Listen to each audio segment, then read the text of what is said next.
thing that I would have done differently is I would not have tried to have 2 practices when I had no idea how to do 1 practice. Every opportunity, I'm like, I can figure it out. So I would have stayed focused on the one thing, and I would have gone deep with that.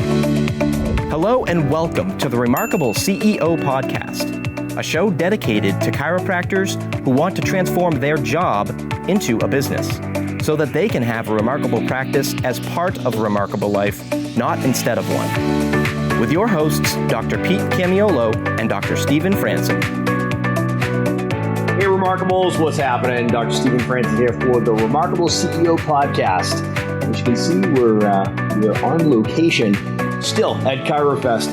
This is Dr. Nick Silveri. Say hi, Dr. Nick. Hey, what's up, everybody? Silveri, media. So, Dr. Nick, we've got a format that we've been following here, and I'm gonna box you in a little bit on this, but we're gonna have some fun inside of it. So, we're talking about the 4 seasons of the chiropractic career. Sure. So, as you know, there's launch, build, scale, and exit. Yep.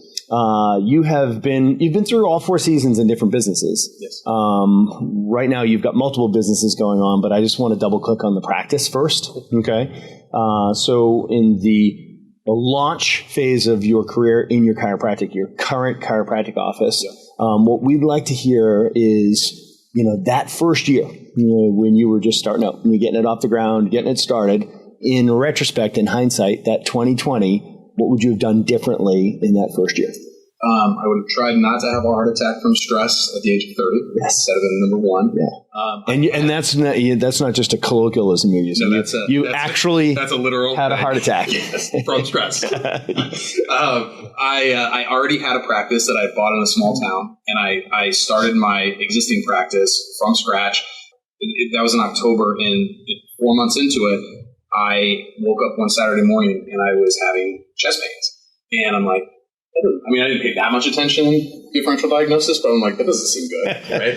So then I'm like, I started having some pain down my arm. And I'm like, where have I read this? Then I'm like, if this goes into my jaw, I need to go to the hospital. And it went into my jaw like 2 minutes later. Yeah. And so I drove myself to the hospital, which I think was probably a bad idea.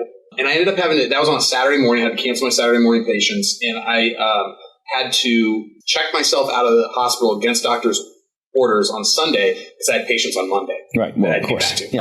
Right. So the thing that I would have done differently is I would not have tried to have 2 practices when I had no idea how to do 1 practice. Every opportunity, I'm like, I can figure it out. So I would have stayed focused on the one thing, and I would have gone deep with that, gotten more training for sure, more coaching. It took me, I think it was like year 3 when I started to get coaching. And that would have been, I would have started out with coaching. So you've got good instincts. You're a business guy at heart, by nature, as you said. You got lucky in the DNA, right? So I believe that you're hardwired to be an entrepreneur, for sure, right? So I know you very well. Yeah. I'm honored to coach you and work with you closely, and I'm also friends with you. So I really enjoy watching the entrepreneurial spirit just show its face everywhere, which I love. Even when you don't ask for it. No, I love it. I love it. See, let me tell you 500 things that I think you could do to improve on this. No, I love it. So I know you would have been exceptional at anything you did. So it's fun, and it's great to watch these natural entrepreneurs end up as chiropractors, right? So that's what I think 20% of chiropractors they're just naturally entrepreneurial, and they happen to be chiropractors. Yeah. And we are so blessed to have a profession where you can actually be doing well while you're doing good, right? So, and we kind of found ourselves in chiropractic. So you had the instincts, you've got the natural talent. So very often, guys like you end up trying to do it on their own, right? So it doesn't always lead to a heart attack at 34? 30. 30. 30. Yeah. 30. A couple months after 29. Yeah, okay. Yes. All right. So you heard that right, folks. So it doesn't usually end up with something that dramatic. Very often it shows up in other places, whether it's relationships or fitness or knowing your kids or just losing your joy. Yeah. Right. And usually in that first year as you're launching, you have enough just momentum. You just have so much excitement and novelty that you just kind of push through it. But then you find yourself in the next season, right? So then you find yourself in build, right? Build comes with its own challenges, right? So now you're there, you've figured out how to be an entrepreneur. You're comfortable in that role. you're a doctor, you're taking care of patients, you're adjusting, probably doing most of the lifting yourself at that point, right? And then you decide, all right, so I can actually start going and growing. So you start growing the practice. You're well into build now, years in, as I understand it. You're experiencing success. What were some of the challenges that you were facing then, and what would you do differently, just looking back over your shoulder? So in the build stage, I took my advice from earlier and I simplified. So I got rid of my first practice, got down to one practice. So I was just in one place. I was blessed with, in hindsight, I was blessed with being a very mediocre chiropractor, so that it was easy for me to replace myself. Yeah. Right. So no one missed me that much when I replaced myself with my second associate.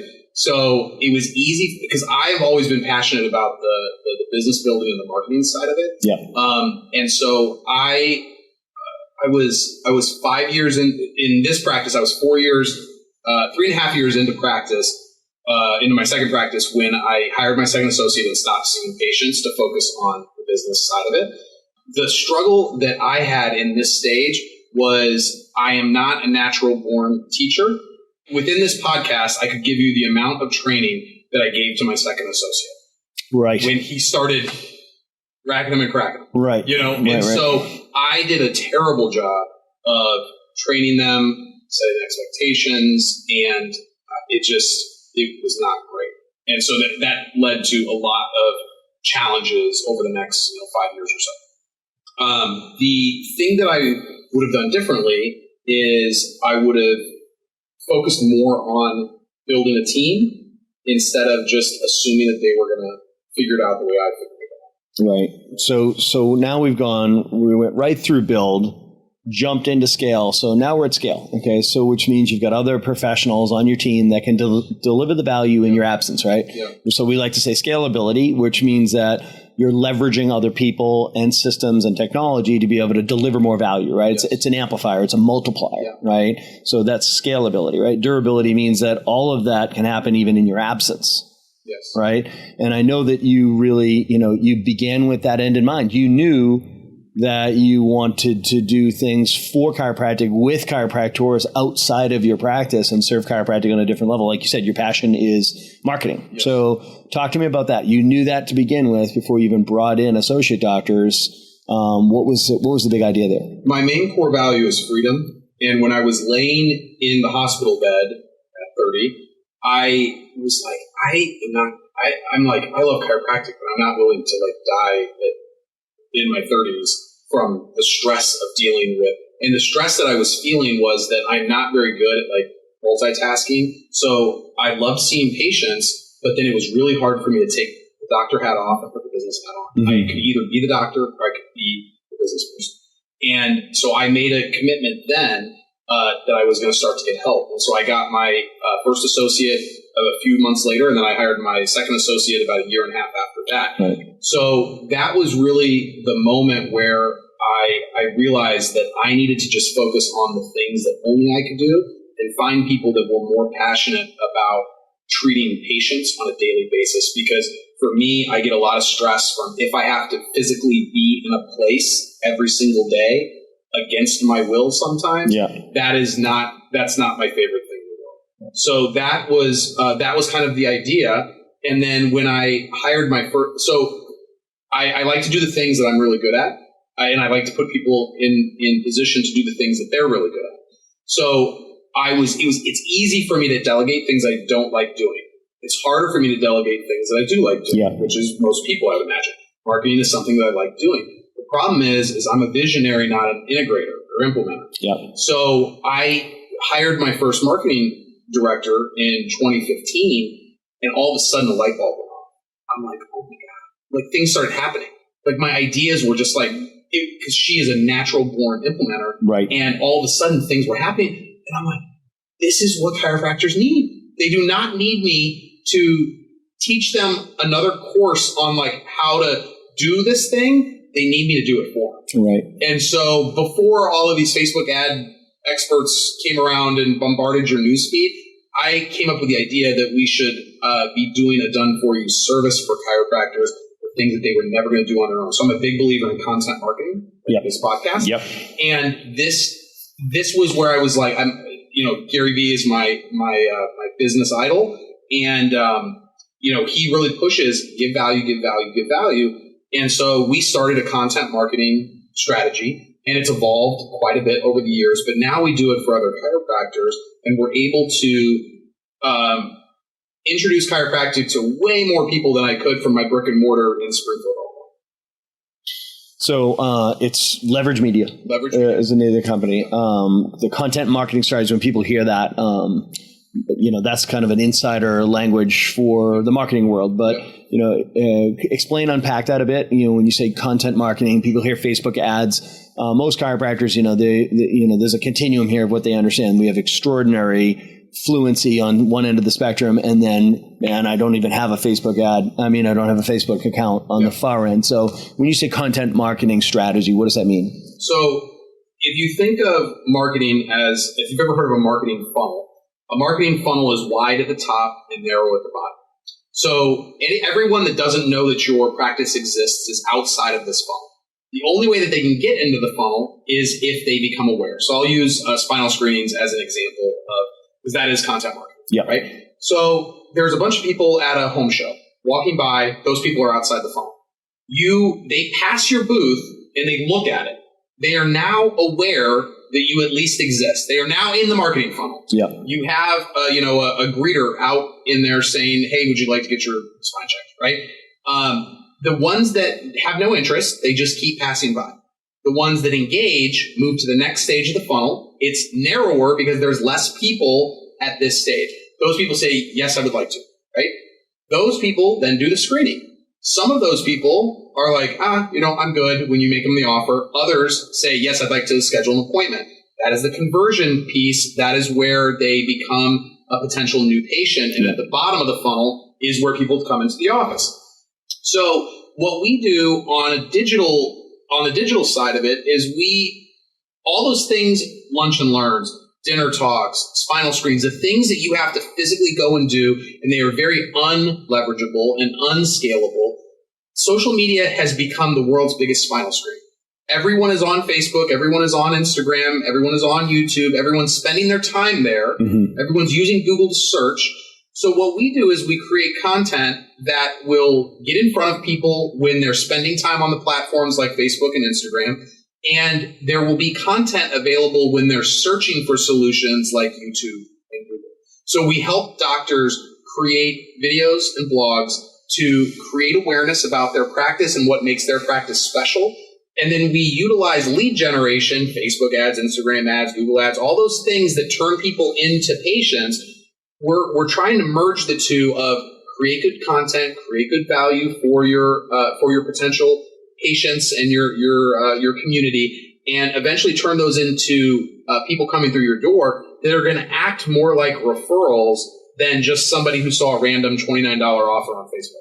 Yeah, this is a huge concept, and I want to double back on what you just said there, because people think that, and I'm just going to put those ads on the right-hand side and I'm going to have a $29 examination or free x-rays or something like that. And they're just putting, clickbait out there versus saying, I'm going to bring my message into a community that I can target, right? I can be very specific and selective as to who sees this. And I'm going to start to tell a story that I think is going to be relevant to a very specific group of people that I want to take care of. Right. I want to speak into their listening, right? And they say that in marketing, right? So ultimately, you're able to position yourself in the marketplace as somebody who's interesting, somebody who is an expert, and then build some level of trust with them, right? The big idea is know, like, and trust, right? So you want the person to start seeing you that, man, that person, she puts out great content, or, man, another great piece of content. Next thing you know, you have a fan, somebody who's listening, and you're building trust. They start to like you. People do business with people that they like, right? So it's such an easy, and I might add, free way, if you're motivated to do so, to get your content, get your story, get yourself in front of these people. And then once you see what gets traction, when people start responding and sharing and liking and commenting, you can start interacting with them, etc. And then you can start spending money pointing people towards something that's this is proven to be effective. This is actually getting a response. That old, adage of, only 20% of your marketing dollars get you 80% of results. Problem is you don't know what 20% get you the results. Right. That's gone away. Yeah. You can actually, through analytics, understand exactly what your market's responding to and then throw your money at that. Yep. So blows away the idea of like, what should your marketing budget be? Yeah. It's like, I don't know, how much is your ROI? It's like, like it should be unlimited if you're positive ROI. Okay. And I talk to a lot of chiropractors. I hear them talk about their practice, and it's always, the really good ones are always about, I just want to get my message out there. I want my community to know what we do. And that leads me to say, so what are you doing content wise? Are you doing videos? Are you doing a blog? They're, I do lunch and learns, I do dinner talk, and it's this heavy lift. Right. They've got to physically go and do it. Their staff's got to take off Saturdays to go do a smile screening.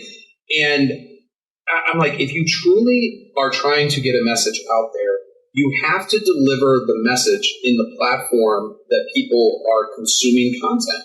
So if somebody's spending 8 hours a day on social media, it's a good place. There aren't that many home shows anymore. There's not that many opportunities. If you live in a small town that doesn't have a lot of places of employment, the lunch and learns aren't really like a thing. So we've got a client that is in Iowa with 2,300 people surrounded by Amish people. That is not an ideal environment for digital marketing, but he has such an opportunity to change the paradigm of what health is in his community, because he can pretty much reach everyone for a few dollars every time he creates a piece of content. Right. He could be remarkable. He could be the talk of the town. He could be the only game in town. Yeah, because he is making that. The other thing that I have noticed a lot with chiropractors is they all, at this point, the good ones all know that they should be creating content, and they especially think that they understand that they should be creating video. And whenever I do a strategy session, I look at their website, I look at their Facebook page, their Instagram, their YouTube, and their Google presence. And whenever I get to their YouTube channel or their Facebook page, I see that they have started content at something. And they always stop within 2 months because they don't know what to do with it. They have no strat. They just heard someone tell them that they're supposed to be doing videos around something. And they're usually doing it wrong. They're usually not, doing the technical side of it correctly. They don't know how to spend money against it. They don't know how to retarget people. And I'm like, you guys are never going to, I could sit here and teach you every single thing that I know about digital marketing. You won't do it. Because the reason I have a done for you service instead of a course or a coaching program is because when I was in school, in practice, I would buy these courses on marketing, and I would never do it because I never had the time to do it for seeing patients. Right. And that's why I was like, it has to be done for you. And I'm leaving, Chiropractic is closing up today. And tomorrow I'm spending a private day for $10,000 with a top 3 Facebook ads guy in the world who just happens to be nearby. And that is something that no other chiropractor that is in practice is ever going to invest in. But I'm going to invest in it for them so that if they are a client, they get the most advanced strategies available to people with big businesses like you. Brick and mortars they just don't have access or the wherewithal, or they just don't care enough to learn at this level to then bring it back to a brick and mortar chiropractic office. Right. All right, so dialing this back into the context of the 4 seasons, right? So the difference between a job and a business is the scalable, durable, transferable piece, right? So a big part of this is leverage, right? To understand the power of leverage. So you're leveraging technology in this example. I'm an advocate of all 3 tributaries of new patients coming from marketing, right? So you should have internal marketing initiatives going on. You should have external marketing initiatives going on, and digital marketing initiatives going on. And right? They should all work together. There should be a cohesion, right? Yes. So, and there should be a strategy against the plan, and execution is key, right? Yeah. The difference between an owner operator and a CEO is CEOs are always looking for leverage, to play on your name. I love the name of your company. Yeah. You're always looking for leverage. Like, if I can find somebody to hire to do something so that I can get back to doing what I'm uniquely gifted at doing, That's what I'm looking for. Right. I'm looking for ways to outsource, to leverage the people who are better than I am at it, and that I can buy their time, energy, and focus with my money. Yeah. Right. So I love done with you, done for you programs. Yep. You're freeing yourself up. Okay. So you can amplify everything you're doing, and you're going to get better outcomes. Yep. I love it. Well, the thing that we were sitting here in a podcast studio in my hotel room because of that. If it were me, I would have just brought my phone down to the room, and we would have done an interview. Right. But because my video editor that I have for the agency is just obsessive about doing things the right way, the lighting is right, the audio is right, the video is right.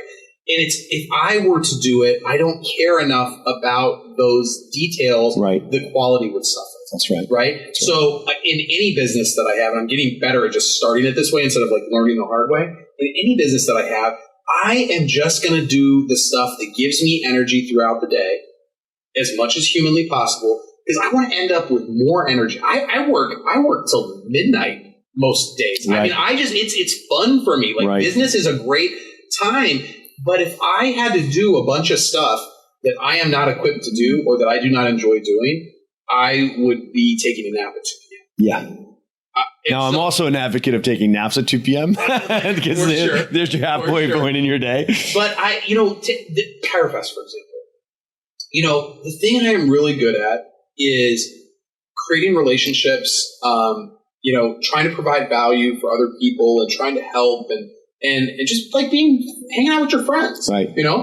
And that's why I don't have a booth here, because if I had a booth, it's it would just be, that would be super draining. I would not be able to go have espresso martinis with you in a couple of hours, because I would just be exhausted at the end of the day, because I hate having to work a booth, but I love working a room. Yeah, you know what I mean. And that's really the difference. It's the exact same thing, but it's a positioning thing. And I enjoy it. And so at the end of the day, I have more energy. And if I did a bunch of stuff every day that I hated doing and that I knew I wasn't going to do, nothing would ever end up getting done. I'm just too, I've seen it be successful too many times, and I've seen it be unsuccessful many times. So I don't even start things that I don't want. Yeah. If I'm okay, I've got this idea, who else is going to do this? Because these are things that I know I'm not going to do, or it just doesn't even become a thing. It's a sign of maturity, really, as a leader, as a business owner, is to be able to recognize this is the outcome that I'm trying to accomplish. Yes. These are the steps that it's going to take to manifest that outcome, and then understand these are the things I'm really good at, and that's what I'm going to do. These are the things that have to happen that I will not do because I'm either terrible at them or, I just don't enjoy doing. They drain my energy. So I'm going to suck at it. Yeah. I'm going to procrastinate it. I'm going to make excuses. I'm going to tell stories, right? So first thing I do is I identify who are my operators, who are my implementers, who's my integrator, right? So I'm going to be who is going to do that, and that, or it's not going to happen. It's not even going to make it up on the planning board, right? First thing, lay out that path. I'm going to do that, and that, and everything else is going to get delegated. So you got to become a master delegator, right? So, all right, so let's double back. Hold on, real quick, just because it triggered something in my head when you were talking about that. I think one of my real superpowers is I am so brutally honest with myself. When I said luckily I was a mediocre chiropractor, I was half joking. Yes. I'm so honest about what I am good at and what I am not good at.